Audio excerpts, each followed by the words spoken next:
11:51, the evening of July 1st, she was spoken to by her son, Dr. Richard Weiser, and left around 9 o'clock that evening in apparently good health, saying she was going to take a tablet or two of Seconal soothing tablet, have a nice summer's rest in her chair in her apartment in St. Pete, Florida.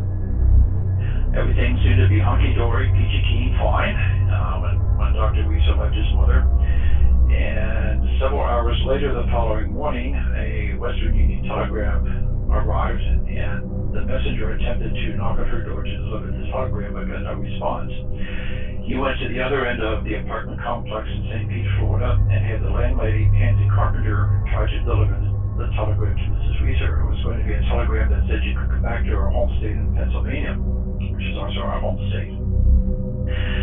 When Mrs. Carpenter attempted to open the door to Mrs. Weiser's apartment, she screamed in horror because the handle was hot to the touch.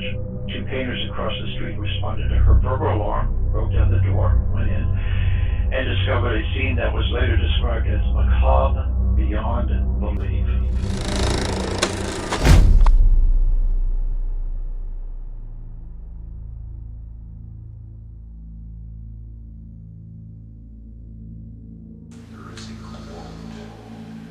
From your professional standpoint and expertise, help us understand how these localized, almost wholly incinerated human incinerations can occur. And we shall never forget his answer. It was, direct quote, "I'd go out, I'd get drunk, and I'd forget about it."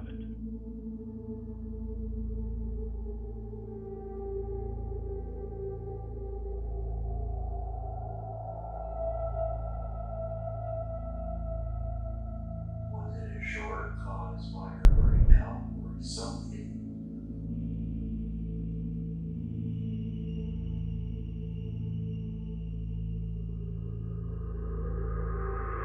The first case that got us introduced to the subject of what history has called spontaneous human combustion, SHC, and what we have preferred to rename either superhypothermic carbonization or sudden human cremation. Welcome to the community of new knowledge, and today I'm going to bring y'all an interesting video on human combustion. If you don't know what human combustion is, to make a long story short, it's basically when the human body explodes, catches on fire, and burns to ashes.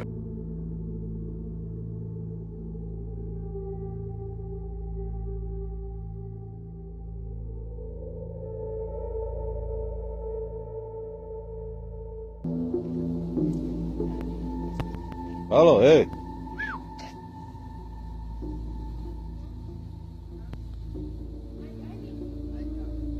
Ugasi se! Ja aparat ovaj dozir da ga ugasiš.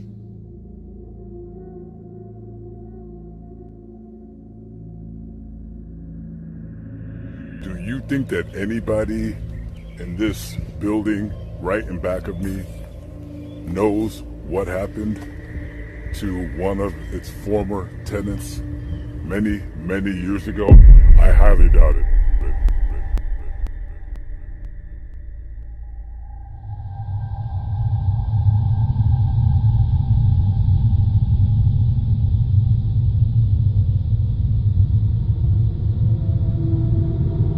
Certainly, if one perused the obscure, specialized medical literature as we did over the subsequent decades of investigating this subject, there were several hundred cases that you could find, but they were mostly dated from the 17 and 1800s, and as debunkers and naysayers of spontaneous human combustion are quick to point out, you can't rely on these cases ostensibly because they were old and they were kind of superstition-based, and medical personnel in that era simply were not astute and smart enough to recognize the difference between a normally burned human being and a body that was burned almost completely to powder.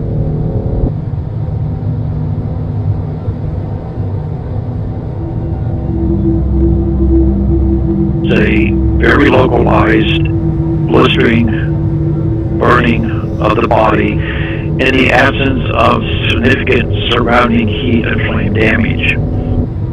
And that fits the classic definition of what we call classic spontaneous human combustion.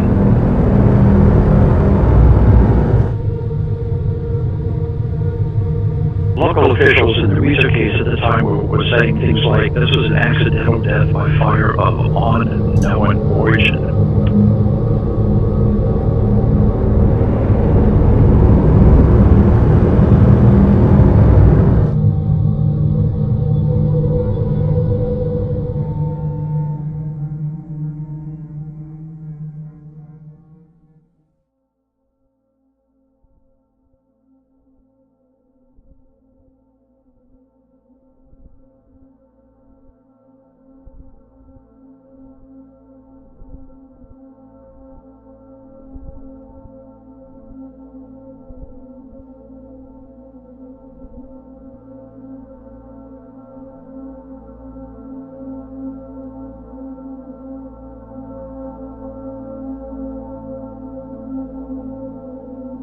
Torso was consumed to, one could say, ash and rubble. Her left arm was burned right down to the bone so that a bracelet could be seen dangling from her wrist bones. I think she's on her toes a little bit, the way that the position of her legs. I know they were blistered, there were blisters on them, but they weren't burned. Spontaneous human combustion is often portrayed as a myth. Here's a real-life situation in which it actually happened. This is the story of how Mary Reeser spontaneously combusted. In the summer of 1951, Mary Reeser of St. Petersburg, Florida, was essentially cremated in her armchair while very little damage was done to her immediate surroundings. The only remains firefighters found in her apartment were a portion of her skull, part of her spine, and her left foot, which was in a black satin slipper that was completely undamaged. There are two main rules to spontaneous human combustion. Some parts of the body don't get burned. For example, Reeser's body fat acted as fuel for the fire that killed her, so that's where the flames were contained. The second rule is that the fire does not spread, much like in Mary Reeser's case, as the fire didn't leave her kitchen, or really her immediate surroundings. Fire researcher Wilton Krogman said about the situation, quote, "I cannot conceive of such complete cremation without more burning of the apartment," end quote, further supporting that this was a true case of spontaneous human combustion, since the cremation of her human body requires up to 4 hours of burning at up to 3,000 degrees Fahrenheit. And there was a stack of newspapers right next to the chair where she burst into flames. And this was likely a real-life case of spontaneous human combustion.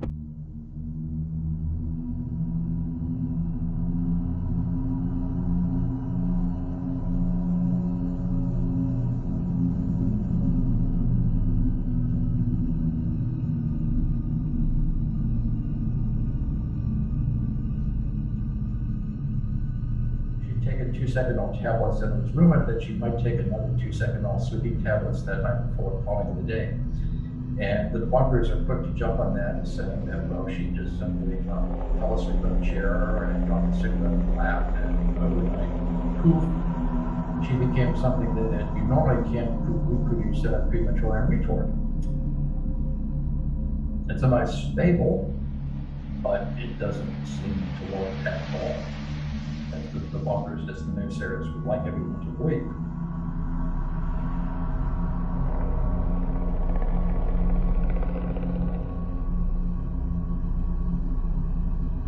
It was a genuine perplexing mystery that baffled the local investigators, the local fire officials, and the St. Petersburg Police Department.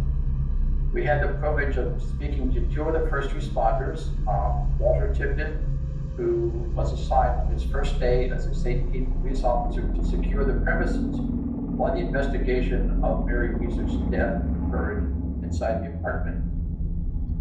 He told us that the officials were absolutely bumfuzzled. They had no conscious clue as to how Mrs. Reeser could have burned herself so completely in an environment that was otherwise largely devoid of the kind of heat and flame damage that one would have anticipated.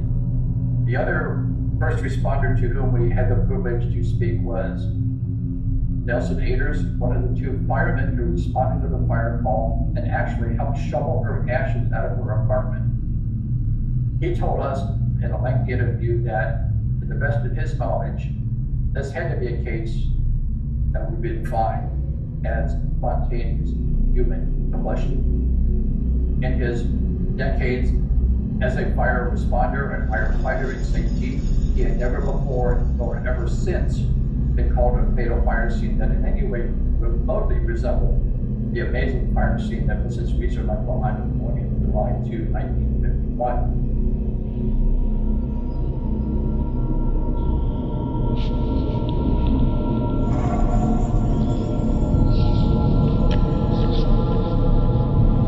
We're having one hell of a time, and all of a sudden,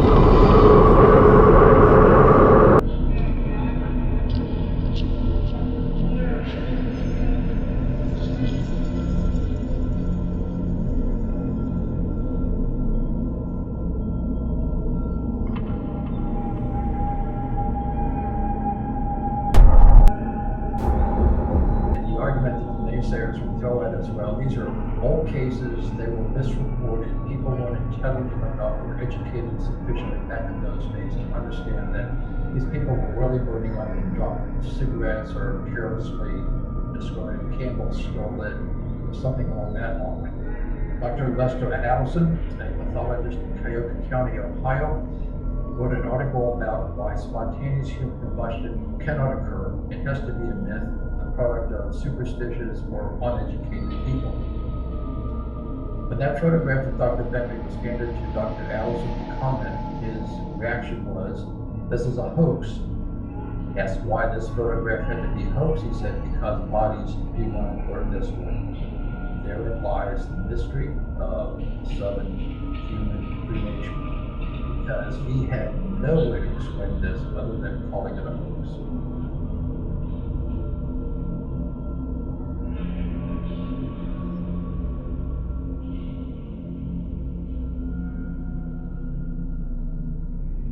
The theory that is most often proposed is the Wick Effect, why the human candle wick theory proffered endlessly as the solution to so-called spontaneous human combustion. It's basically this: you take an external ignition source like a match or a cigarette or a broken butane lighter, and ideally you add a lot of alcohol to it, and then throw in a person, and you end up with, question mark, Mary Reeser, or Dr. Bentley.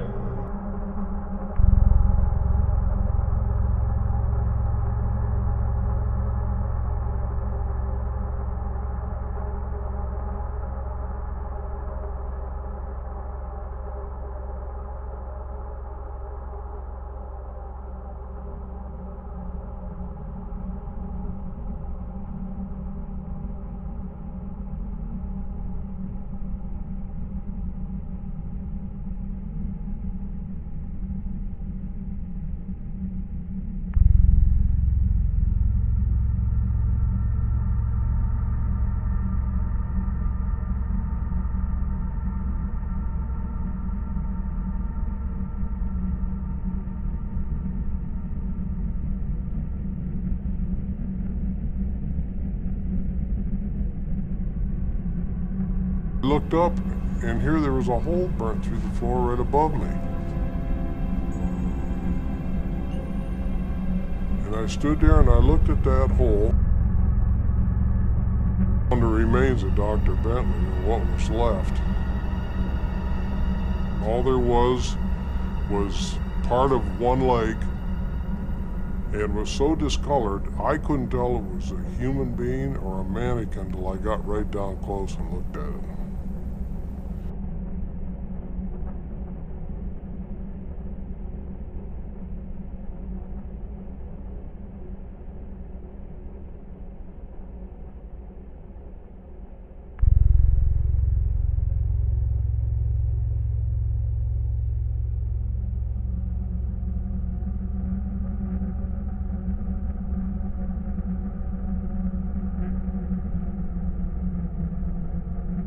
This is George Mott, retired firefighter, fought fires in Tioga, upstate New York. In 1966, he had retired to this wooden 20 by 40 foot house. In late March, he had not been visited by or had checked in with his family for about a day and a half prior to his son, Ken Vermont, going out to this house to check on his dad.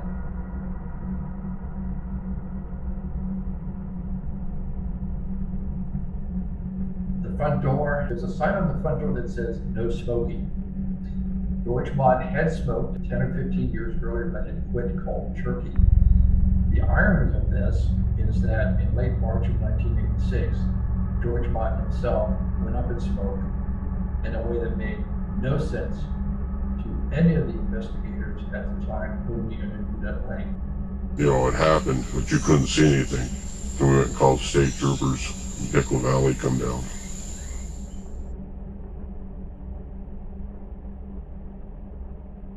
George Mott was discovered by a friend of his son's, Kendall, in the back room of the house. We were at this fire scene twice. When you walk in the front door, past the sign that says no smoking, you walked into George Mott's living room. But if you walk through the living room to the rear of the house, through that open doorway, you can see what looks like the headboard of the bed, which is exactly what it is. In that bed, George Mott had laid down and met a flaming fate that belied everything he had previously encountered as a professional volunteer firefighter. He managed to burn himself through his mattress, through the wood flooring below the bed, and ended up, as the first responders told us, a pile of calcined powder on the earthen floor below his bed. When we put this photograph up to them, we say, in this photograph is a body part, can you find it? And all that time, we think we've had one student who was able to come close to finding the body part. Firefighters cannot find George Mott's leg, but with the arrows pointed out, the arrow on the right are the toes of George Mott's right leg. Left arrow points toward that right leg.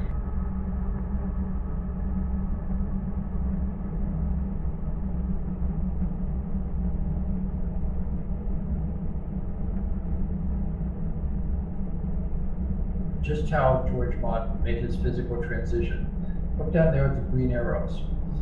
It says he died by asphyxiation, compounded by smoke inhalation, compounded by fire with advanced charring over several hours. Now, what do you need to determine asphyxiation? You need a trachea, you need lungs, or you need an esophagus.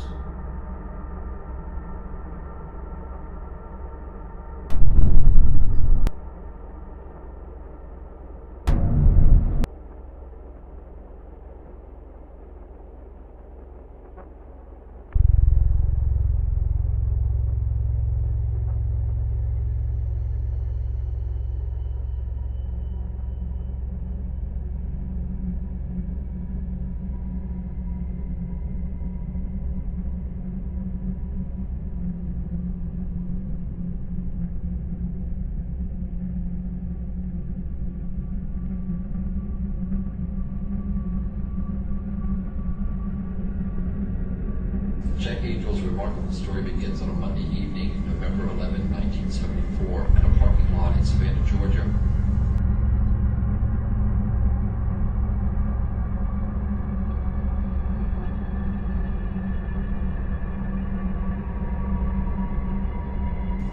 He had a room reserved for that night, but when he got there late and discovered the room had been sold to someone else, he went back to the motorhome, fixed a bed, and laid down to go to sleep, expecting to wake up the following morning to meet with a clothing buyer. From that point on, Jack's life became a true-life, never-ending nightmare.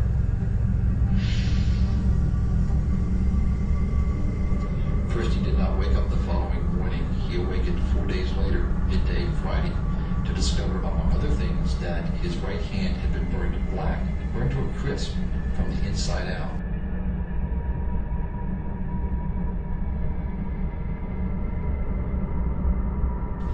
He also had burn wounds on his right chest, on his groin, and the nape of his neck. He also discovered that some discs in his spinal column had fused. All they could say was that these burns appeared to have been caused by a high-energy electrical type source, and that they had occurred from the inside of the body. They could find no evidence whatsoever of any malfunction in Jack's motorhome. Nothing else in the motorhome burned. The pajamas that Jack was wearing, the sheets on which he slept for those 4 days, exhibited no damage by fire whatsoever. Jack concluded himself that was his fate, to omit self-combustion and to have survived.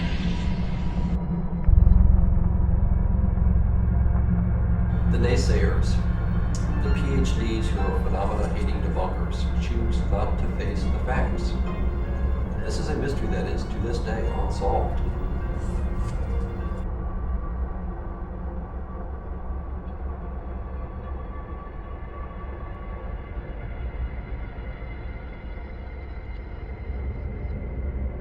Through meditation and practice, he had learned to harness the electrical currents in his body to the point that he could give another person a shock.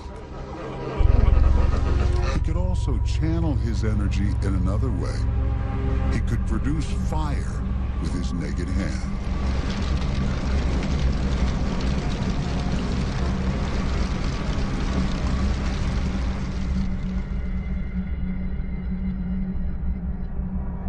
This is a historical, genuine documentation of a quote-unquote impossible event.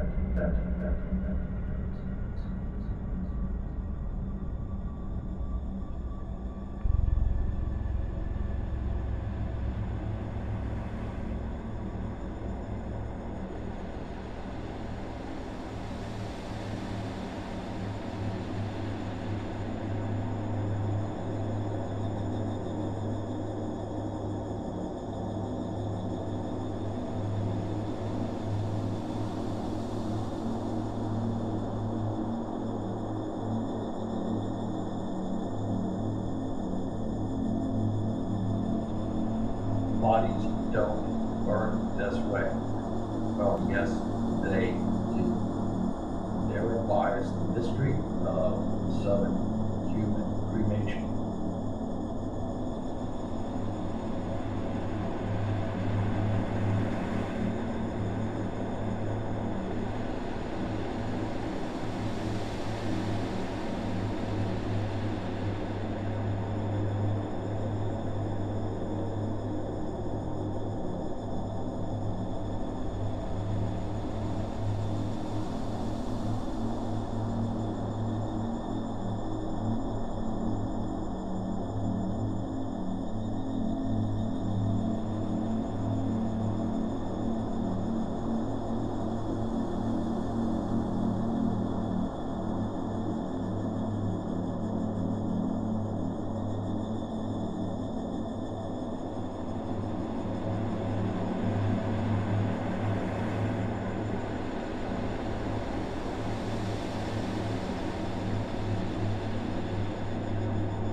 The sheriff believes spontaneous human combustion may have killed a 65-year-old man. This is a case I've never seen before. The body was burned and was incinerated. He believes the death could be a rare case of spontaneous human combustion. I think there's only about 200 cases worldwide. But I'm not saying that this has happened, I'm just saying that we haven't ruled it out. The sheriff says Van Zandt was an alcoholic and avid smoker. We asked if it's possible Van Zandt accidentally killed himself some other way, like dropping a cigarette on himself. A cigarette burn will not would not do that.